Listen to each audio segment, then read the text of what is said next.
Hello guys and welcome back to my channel. Today in this video I'm going to review the Simi Pocket Selfie drone. These type of drones are pretty popular these days. I've recently reviewed the DJI Rise Tello. In addition, I'm also going to review the Xiaomi Mi 2 in the next couple of days. I just got it. And the nice thing about the Simi drone that it has a built-in GPS. It's also the least expensive out of these three. In addition, it has a follow me mode and it features an 8 megapixel 1080p camera. Inside this box we get in the quadcopter. By the way, you can see the packaging is pretty nice. You also get in this booklet with the instructions manual, one set of spare propellers, a micro USB cable, propeller guards, and a USB wall adapter.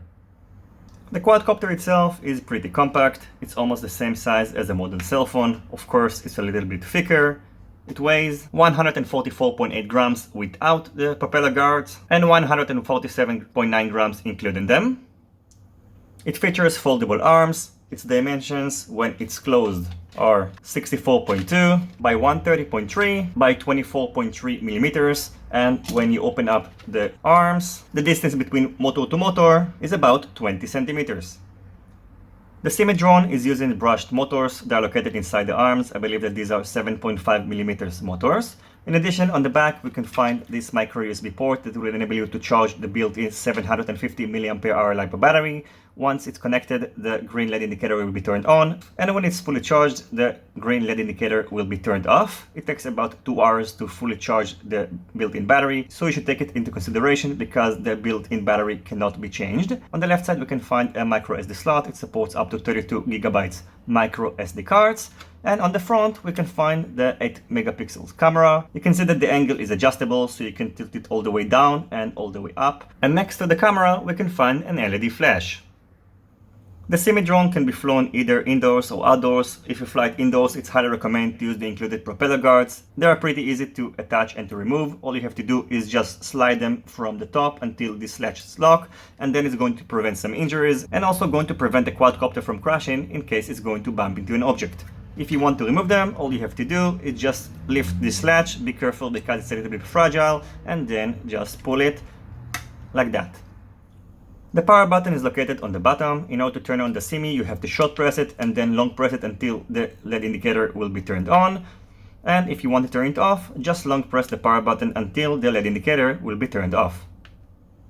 In order to control the Simi drone, you will need to download the Simi camera app. It's available both on Google Play and on the App Store, so we'll have to download and install it.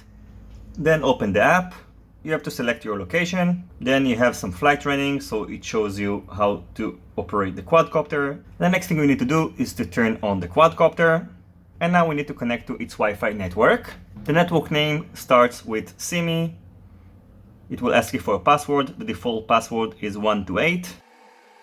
Now it's connected. We need to go back to the app. And you can see now we can see the image of the quadcopter. Of course, there's a little bit delay because it uses Wi-Fi network. We can see over here that now because we are indoors, the GPS count is currently 0. And of course, the quality is 0 as well. Over here, we can see the battery status. Unfortunately, it doesn't show you the percentage. Then we have the Wi-Fi signal strength, GPS status, takeoff button, gallery button, so you can see all the videos and images that are currently stored on the quadcopter. Now it's empty. Over here we have the settings button, so we can configure the camera. We can change the Wi-Fi network and the password. We can also do a factory reset. You can choose if you want to use indoor headless mode or not. It will help you to control the quadcopter when it's indoors, so I recommend to leave it on. You can enable the camera timer, which means that if you're going to take a picture, it will be delayed. Performing calibration is done through this menu. So first you have to calibrate your device. Then you have to calibrate the accelerometer. It's done by placing the Simi on an even surface. Press begin calibration. And now it's calibrated. And calibration the compass is done by just rotating the quadcopter in this manner. Then you have to rotate it vertically. And now the calibration is successful. Turn the flash on and off is done through this button over here. We have these two buttons that will enable you, first of all, to find you. So you have to press this button and then the quadcopter is going to try to find you. And if you want to enable follow me mode, you have to press this button over here. We also have these two share buttons, so you can define them and then you can share the photos or videos to Instagram, because after all, this is a selfie quadcopter.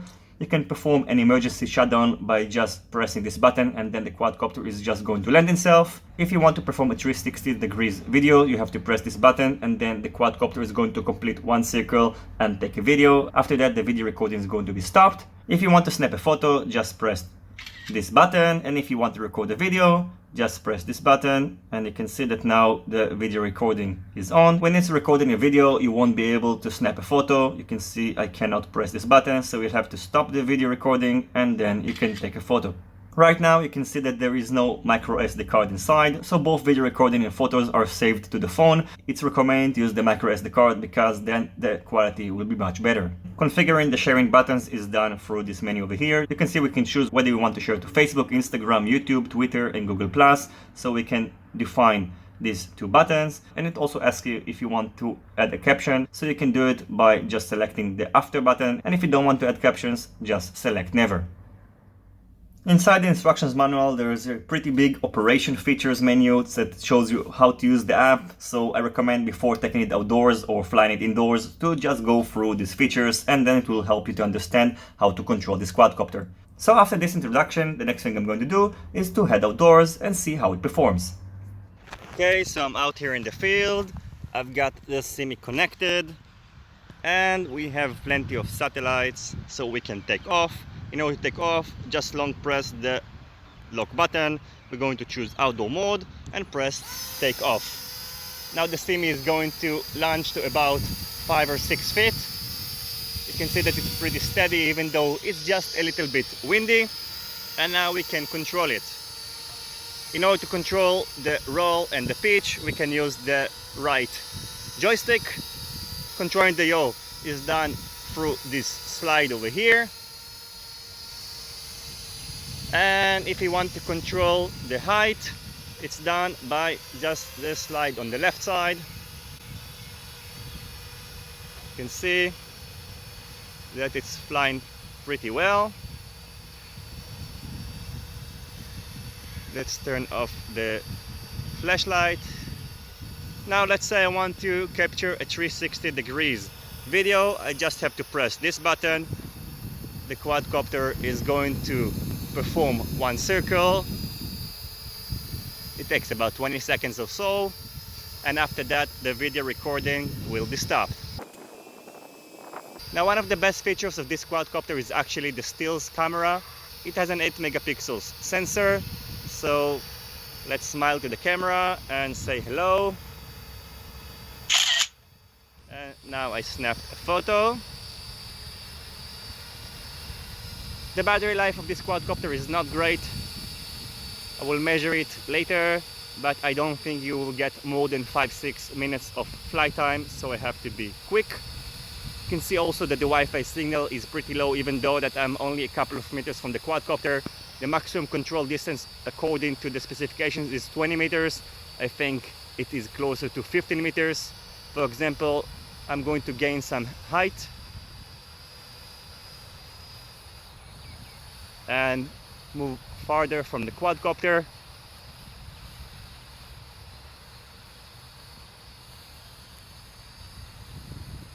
I'm going to bring it closer to me.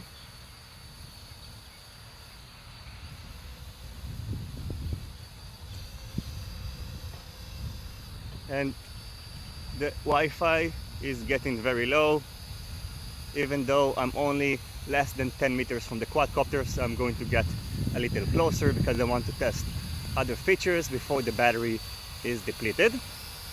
On the right side we have the find me button, so the quadcopter is going to look for you. I'm going to move away from the picture, so let's see if it's going to find me.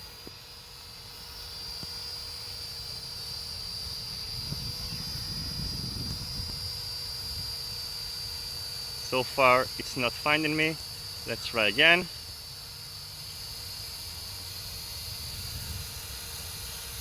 I'm going to get inside the image, press find me.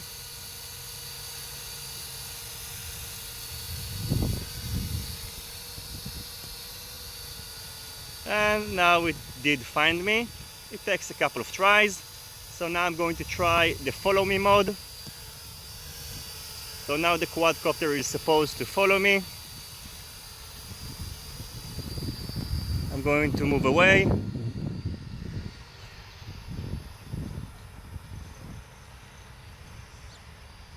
And Caution, the quadcopter weak signal. got disconnected.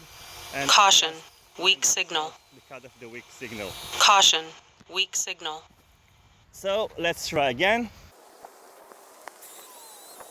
Now you have two options to land this quadcopter. First of all, you have the emergency landing, which means when you press it, it's just going to land on the spot.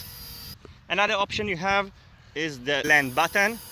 What's going to happen? The Simi is going to get back to where it took off from, and it's also going to rise for 10 meters, maybe less, let's see. So press land, so it flies to about 10 meters, and then it returns to the launch point. So if you have any immediate issues with the quadcopter, press the emergency button. If you are moving the joystick, the return to home procedure will be cancelled. So let's press land again. Now because it's at its home location, it's just going to land on the spot. So now let's try again the follow me mode.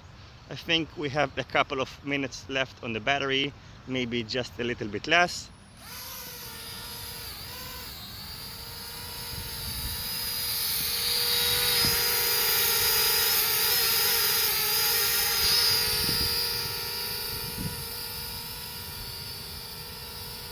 Okay, let's press follow me.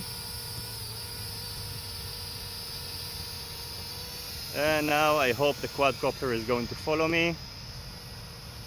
Battery too low. Landing. Battery is too low, as I was Battery afraid too it's gonna low. happen. Landing. The quadcopter actually does follow Battery me. too low. Landing.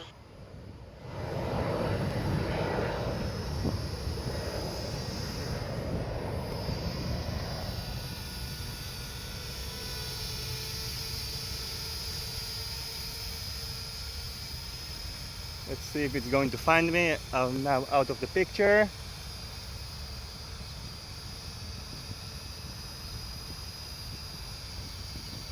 Now it's lost.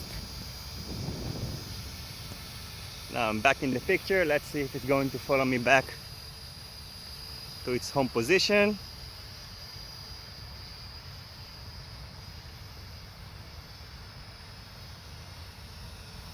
And now it found me and it's coming back toward me. So now let's press the land button because the battery is almost dead. And you can see because the battery is very low, it just landed on the spot. It didn't return to the home position. So overall, I think that the Simi serves its purpose as a selfie quadcopter pretty well. It has an excellent camera, its foldable design makes it easy to carry it around, and it's also very easy to control it outdoors. The main downsides are that it has a pretty limited range. You'll be able to get to about 15 meters or so. In addition, since it has a built-in battery, after about 7 minutes of flight time, you won't be able to just swap the battery and continue to fly. You'll have to recharge it, a process that can take up to about an hour and a half. And finally, I had a really hard time controlling it at home. Unlike the Tello and the Me Too, it doesn't have a sensor on the button that helps to stabilize it since it relies on the GPS, so this quadcopter is more intended to be flown outdoors. The next thing I'm going to do is to perform a hover test, and I'm also going to include some flight footage and also stills that I took with the Simi. In addition, I included some comparison videos and photos that I took with the Tello and the Me Too, but I plan to post a more detailed video in the next week or so that is going to compare these three quadcopters. I hope you will enjoy the rest of this video. As always, if you have any questions about these drones, feel free to ask it in the comment section down below. Don't forget to leave a thumbs up if you like this video, and consider subscribing to my channel and hitting the notification bell if you're not already subscribed. See you in my next videos, and goodbye.